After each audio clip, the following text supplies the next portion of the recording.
Hello, and welcome to the GEE Group Fiscal 2025 Second Quarter and First Half ended March 31, 2025 Earnings and Update Webcast Conference Call. I'm Derek Dewan, Chairman and Chief Executive Officer of GEE Group. I will be hosting today's call. Joining me as a co-presenter is Kim Thorpe, our Senior Vice President and Chief Financial Officer. Thank you for joining us today. It is our pleasure to share with you GEE Group's results for the fiscal 2025 second quarter and first half ended March 31, 2025, and provide you with our outlook for the remaining fiscal year 2025 and the foreseeable future. Some comments Kim and I will make may be considered forward-looking, including predictions, estimates, expectations, and other statements about our future performance. These represent our current judgment of what the future holds and are subject to risks and uncertainties that actual results may differ materially from our forward-looking statements. These risks and uncertainties are described below under the caption Forward-Looking Statements Safe Harbor and in Thursday's earnings press release and our most recent Forms 10-Q, 10-K, and other SEC filings under the captions Cautionary Statement regarding forward-looking statements and forward-looking statements safe harbor. We assume no obligation to update statements made on today's call. Throughout this presentation, we will refer to the periods being presented as this quarter, or the quarter, or this year-to-date, or the year-to-date, which refers to the 3-month or 6-month periods ended March 31, 2025, respectively. Likewise, when we refer to the prior year quarter or prior year-to-date, we are referring to the comparable prior 3-month or 6-month periods ended March 31, 2024, respectively. During this presentation, we will also talk about some non-GAAP financial measures. Reconciliations and explanations of the non-GAAP financial measures we will address today are included in the earnings press release. Our presentation of financial amounts and related items, including growth rates, margins, and trend metrics, are rounded or based upon rounded amounts for purposes of this call, and all amounts, percentages, and related items presented are approximations accordingly.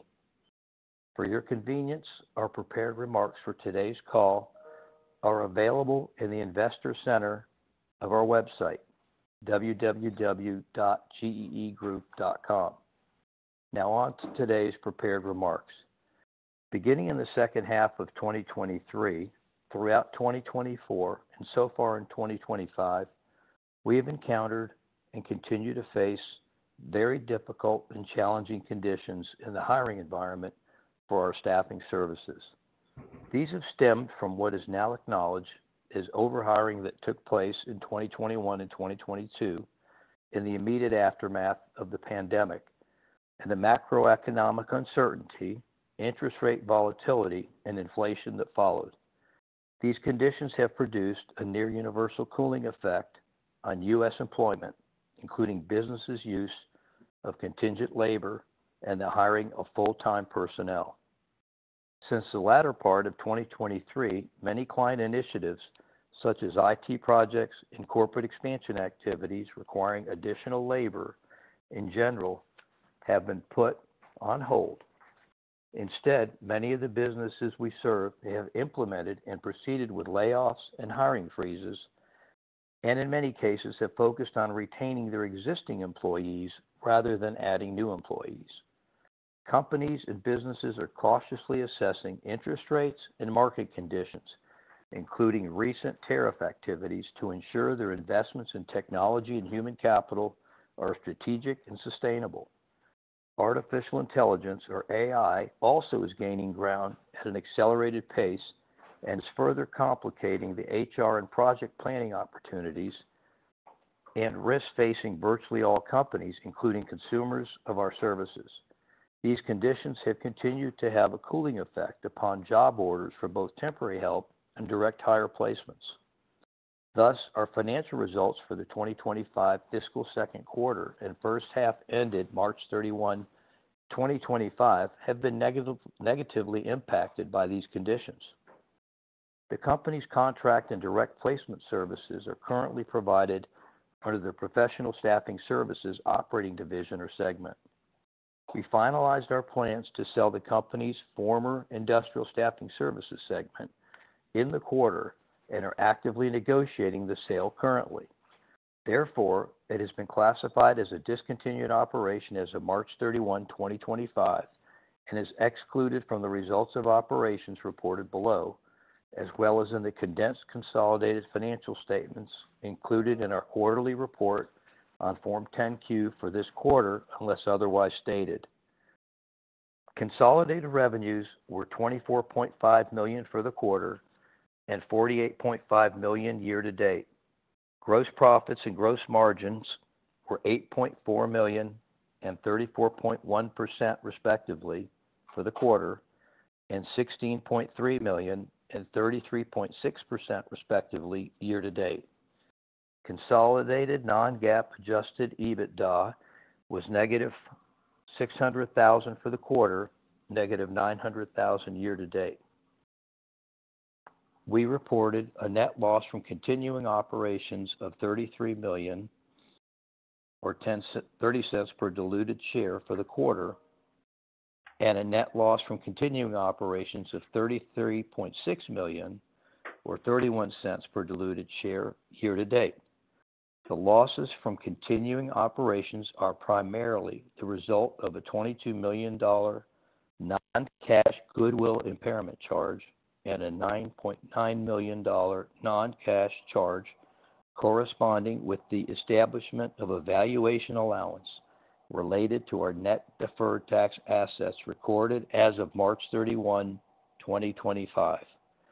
Both of these non-cash charges are the result of the application of the prescribed accounting rules to the company's current and expected near-term performance in light of the current and anticipated macroeconomic conditions impacting the demand for our services and the staffing industry as a whole. We are not sitting on our hands or taking our current situation for granted. We are working aggressively, taking actions to adjust and enhance our strategic focus, growth plans, and financial performance and results. As we announced earlier, we have ramped up our M&A activities and completed our first such transaction in the quarter and are in the process of evaluation and diligence on several others.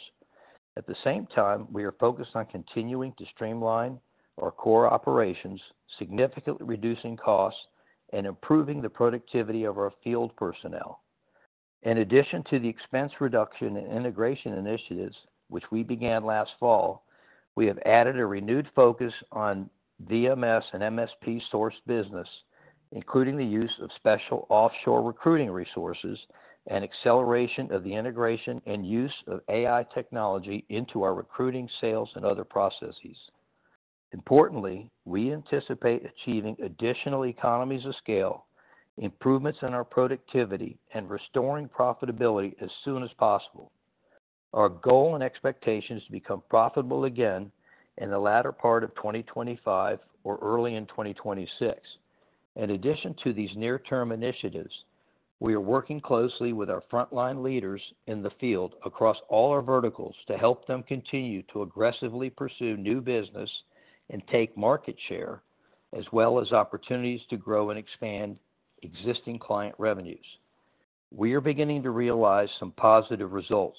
When anticipated recovery does occur in the future, I am very confident that we are well positioned to meet the increased demand from existing customers and win new business. As you also know, we paused share repurchases on December 31st, 2023, having repurchased just over 5% of our outstanding shares as of the beginning of the program. Share repurchases always will be considered as an alternative component of our capital allocation strategy and a bona fide alternative use of excess capital in the future. If and when considered prudent, our focus on strategic accretive mergers and acquisitions will continue as well. Before I turn it over to Kim, I want to reassure everyone that we fully intend to successfully manage through the challenges outlined previously and restore growth and profitability as quickly as possible. GEE Group has a strong balance sheet with substantial liquidity in the form of cash and borrowing capacity. The company is well positioned to grow internally and to be acquisitive. We also continue to believe that our stock is undervalued, and especially so based upon recent trading at levels very near and even slightly below tangible book value, and that there is a good opportunity for upward movement in the share price once we are able to operate again in more normal economic and labor conditions and continue to execute on our capital allocation strategy as well. Management and our board of directors share and have embraced the primary objective of restoring and accelerating profitability and growing shareholder value. Finally, I once again wish to thank our wonderful, dedicated employees and associates. They work extremely hard every day to ensure that our clients get the very best service. They are a key factor in our prior achievements and the most important driver of our company's future success. At this time, I'll turn the call over to our Senior Vice President and Chief Financial Officer, Kim Thorpe, who will further elaborate on our fiscal 2025 second quarter and year-to-date results. Kim? Thank you, Derek, and good morning. As Derek mentioned, consolidated revenues for the quarter and year-to-date were $24.5 million and $48.5 million, down 4% and 10% respectively from the comparable prior periods. Professional contract staffing services revenues for the quarter and year-to-date were $21.5 million and $43 million, down 7% and 11% respectively from the comparable prior periods. Direct hire placement revenues for the quarter and the year-to-date were $3 million and $5.5 million, up 22% for the quarter and slightly above even as compared with the prior 6-month period. Our top line performance this quarter and year-to-date has continued to be directly impacted by the difficult economic and labor market conditions facing us in the staffing industry, referenced by Derek in his opening remarks. Gross profit and gross margin for the quarter and year-to-date were $8.4 million and 34.1%, and $16.3 million and 33.6% respectively, compared with $8.4 million and 32.8%, and $17.7 million and 33% respectively, compared with the prior year periods comparable.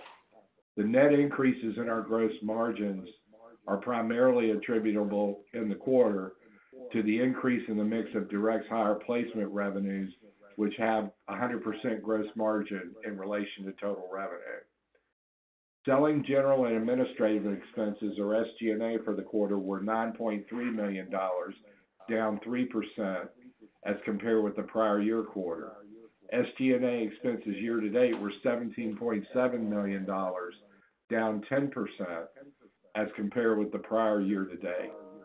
SG&A expenses were 38% of revenues for the quarter, compared with 37.3% for the prior year quarter, and were 36.6% of revenues year-to-date, as compared with 36.7% for the prior year-to-date. Our slightly higher SG&A percentages of revenues during fiscal 2025 second quarter and year-to-date was attributable mainly to lower levels of revenue in relation to our fixed SG&A, including mainly fixed personnel-related expenses, occupancy costs, job boards, and applicant tracking systems. We plan to return to profitability through an increase in revenue and by significantly lowering our SG&A expenses going forward accordingly. Our goal is to return to profitability, as Derek mentioned, in the latter part of 2025 and early to mid-2026. Our loss from continuing operations for the quarter was $33 million, or 30 cents per diluted share, as compared with a net loss of $900,000 or a penny per diluted share for the prior year quarter. Loss from continuing operations year to date was $33.6 million or a negative 31 cents per diluted share, as compared with loss from operations of $2.4 million or 2 cents per diluted share for the prior year to date.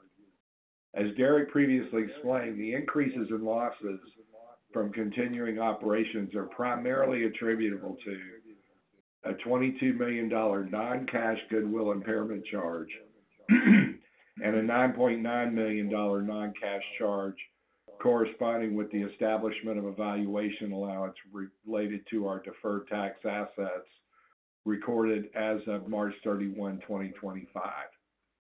EBITDA, which is a non-GAAP financial measure for the year to date or the quarter and year to date, were negative $900,000 and negative $1.5 million respectively, compared with negative $1.2 million and negative $2 million for the comparable prior year periods.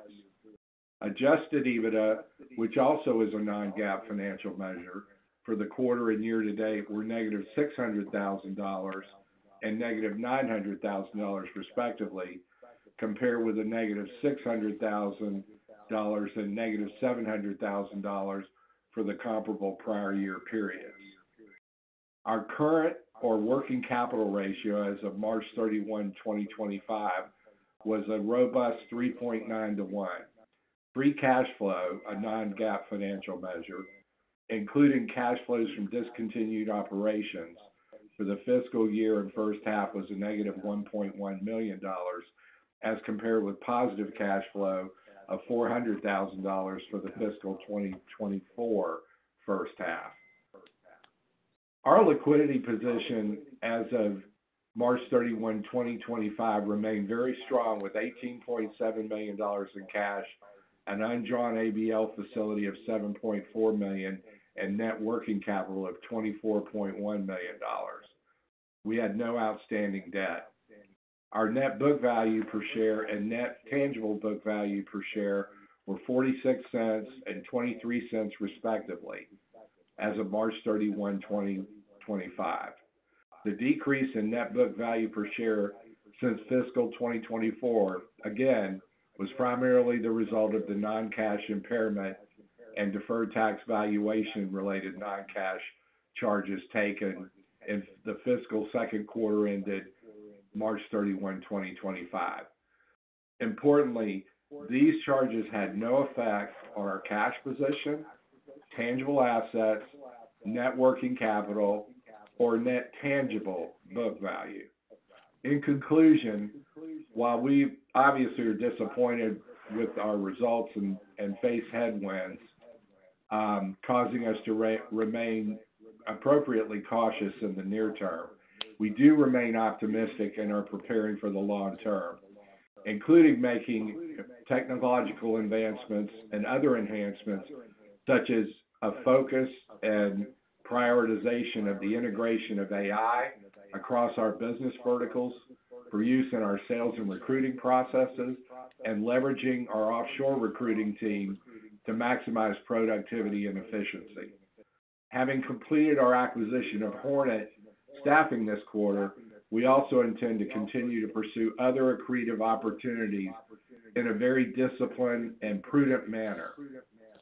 Before I turn it back over to Derek, please note that the reconciliations of G Group's non-GAAP financial measures discussed today with their GAAP counterparts can be found in supplemental schedules included in our March 31, 2025 second quarter and year-to-date earnings press release.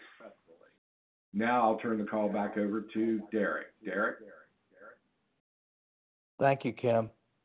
Despite macroeconomic headwinds and staffing industry-specific challenges impacting the demand for our services, we are aggressively managing and preparing our business to mitigate losses, restore profitability, and be prepared for an anticipated recovery. What we hope you take away from our earnings press release and our remarks today is that we are moving aggressively not only to prepare for a more conducive and growth-oriented labor market, but also to restore profitability through expense reduction and revenue growth by continuing with the execution on both organic and M&A growth plans and initiatives. We will continue to work hard for the benefit of our shareholders, including consistently evaluating strategic uses of GEE Group's capital to maximize shareholder returns. We are very pleased with our recent acquisition of Hornet Staffing and the value and opportunities it brings, and have identified other acquisition opportunities that we believe can offer additional growth and profitability platforms for us. Before we pause to take questions, I want to again say a special thank you to all our wonderful people for their professionalism, hard work, and dedication. Now, Kim and I would be happy to answer your questions. Please ask just one question and rejoin the queue with a follow-up as needed.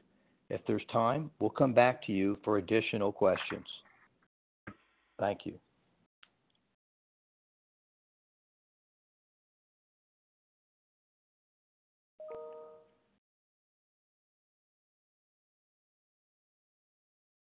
The first question that we have is, can you provide any additional color on the status of the current M&A pipeline and the number of deals you are looking at? We happily can tell you that the pipeline is robust and full. One of the secondary questions that we have that as a follow-up said, in this environment, you must be cautious when looking at targets to make sure that they've leveled off from the decline that the industry has experienced starting in the latter part of 2023, continuing through 2024 and the first part of 25. That, in fact, we're doing, and we're tracking closely the current performance of the targets. We believe there's a lot of flatlining at this point, and will allow us to proceed on these deals. Another question would be, do you have any letters of intent that are outstanding? And of course, they're non-binding. I can say yes. The other question that we have related to M&A, do you expect to get M&A done in this fiscal year? The answer is yes. Kim, the next question that we have deals with pipeline. We got that. 10Q. Kim, it said that in the 10Q, the discussion of M&A was not prominent. I don't think that was by design. Can you comment on that?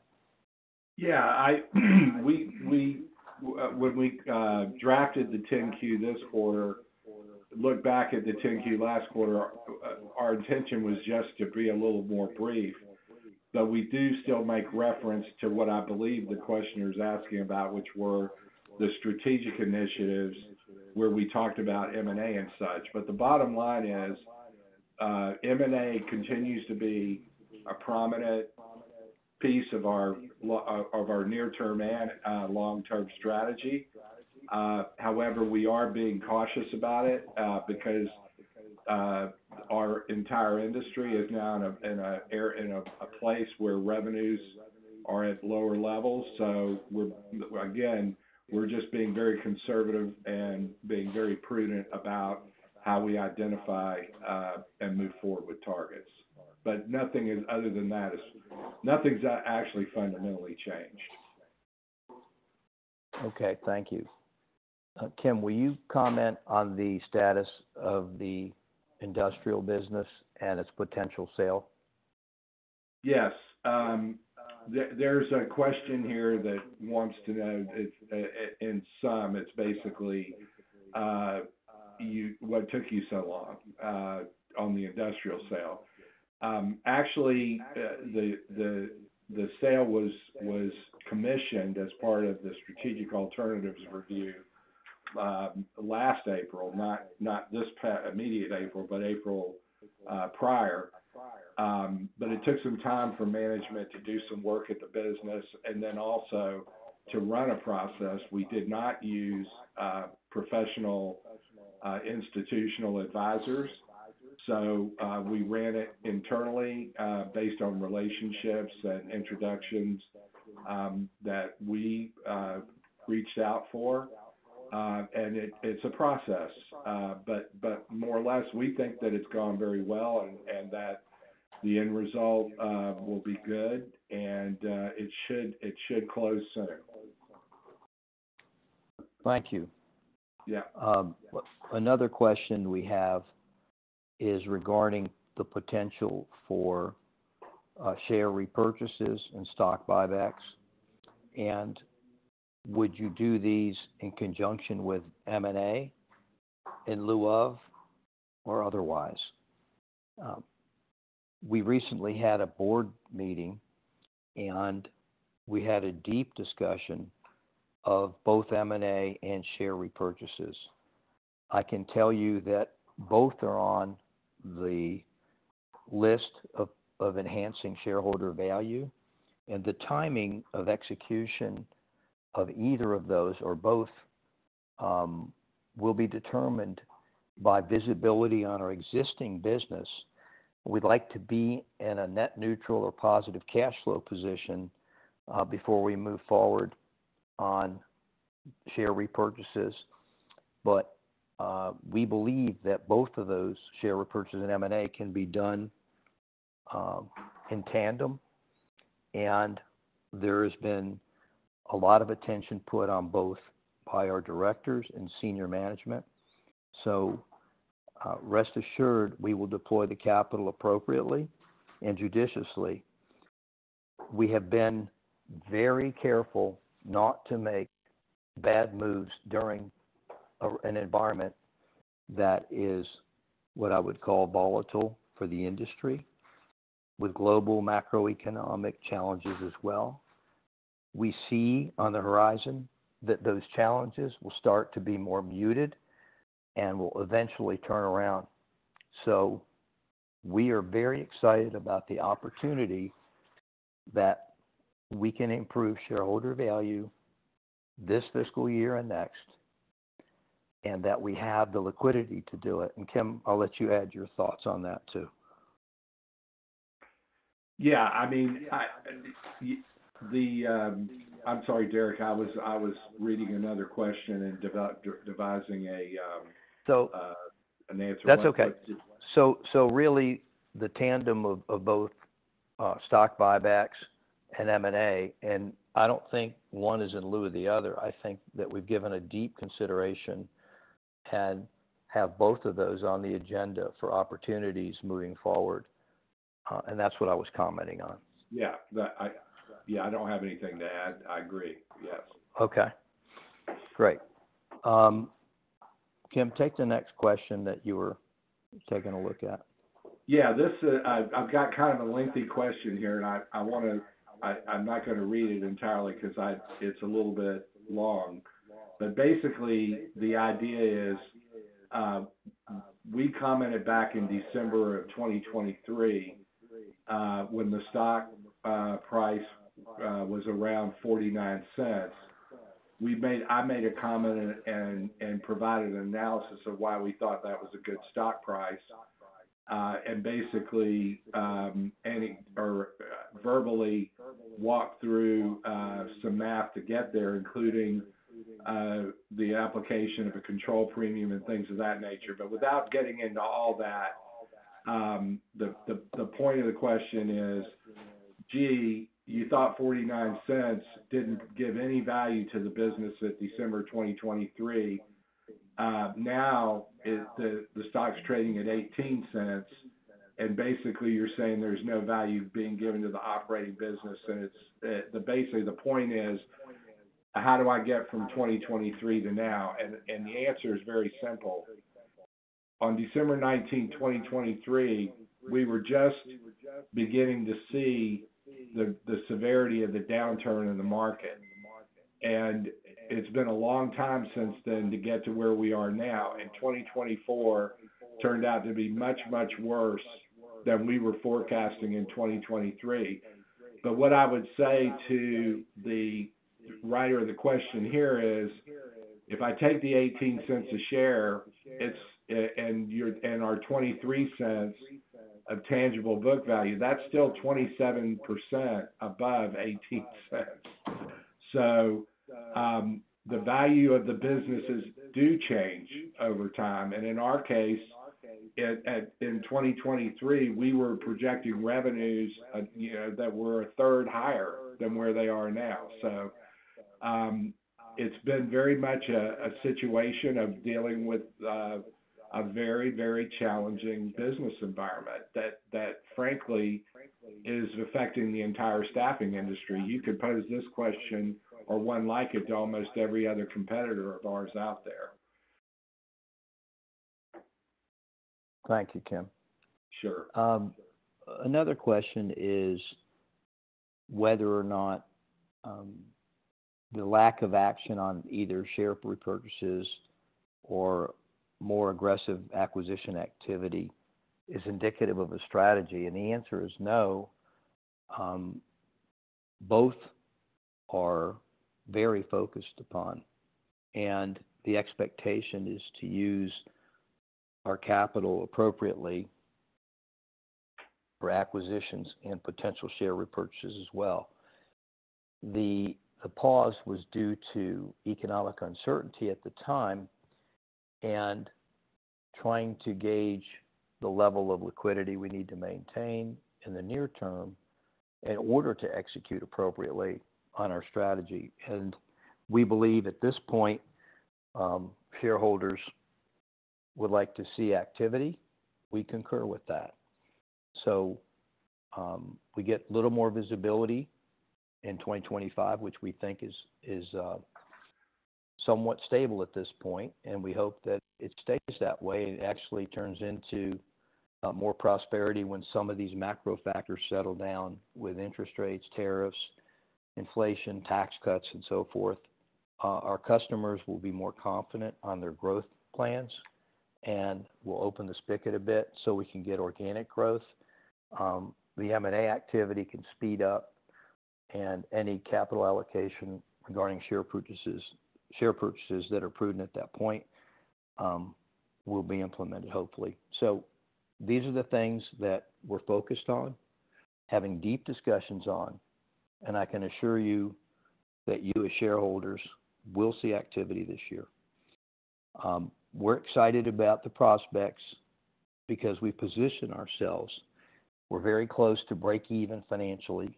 We're going to get to the profitability that we need and then move forward on external growth and capital allocation, as I discussed. Another question, Kim, that we got is regarding the sale of industrial. What would we do with the proceeds? The answer to that is execute our growth strategy, which includes M&A, potential capital allocation for repurchases, and so forth. Correct. Any other? Go ahead, Kim. No, we'll bring the proceeds back into our cash reserves, and then we'll, it'll be managed in due course as the board of management hammer out our capital allocation strategy and plans in the near term. Yeah. Another question is that do we have any expectation of our larger shareholders, Red Oak and Golden Wise, any activity that we know about? The answer is no unusual activity there. Both have been good shareholders and supportive, and would like to see, obviously, the stock price move forward and us to execute more rapidly on our strategy, and we concur with both of those. So we're aligned at this point. Insider purchases, I think that Mr. Sandberg and Mr. Waterfield, as newer board members, have made purchases of significant size, and I think most of us are pretty good size equity holders, and insider purchases can happen, although we have to move around potential non-public information that will be not public because of our execution of our growth strategy and capital allocation. But we can do that in tandem with what we want to do. We just have to be careful of how we do it. Kim, you want to take another question? Yeah. What are you planning on doing specifically to reduce SG&A? We have several things we're doing. We're obviously constantly reviewing performance of the different businesses, and we're also looking at occupancy cost and job boards and all kinds of different things. We do have plans to take some costs out. Two things in particular that we think are going to be very helpful and contribute over the next 12 months to taking out significant costs are more of an assertive move into use of offshore recruiters, which are lower cost and can open up more VMS, MSP, high volume business to us. That's one. And the second one is artificial intelligence, AI. We believe AI has a lot of opportunity, presents a lot of opportunity for us to make our recruiting not only more efficient but higher quality, as well as facing our clients and in our sales processes. It's getting a lot. There's a lot going on out there right now, and so I would expect that you'll hear some stuff from us on both those accounts going forward in the near future. Okay. I think we covered most of the questions thus far. I think that the majority of the questions dealt with M&A, capital allocation regarding potential share repurchases, and kind of overall operational efficiencies to be gained this fiscal year. And of course, restoring profitability back to where it needs to be. So I can assure you that each of those has a lot of attention from senior management and our directors. We expect to execute very aggressively on all fronts and take advantage of the uptick or upswing in the industry, which we anticipate the latter part of the year, moving into 2026. And in any event, even with a flat business environment, we can get market share from competitors, be more aggressive there as well. And we're pretty excited about the opportunity to get back to the road to prosperity. So at this point, we're going to terminate the call, but I really appreciate those shareholders that are on and other interested parties. And I can tell you we're working very hard to get performance to where it needs to be, which will also obviously influence share price.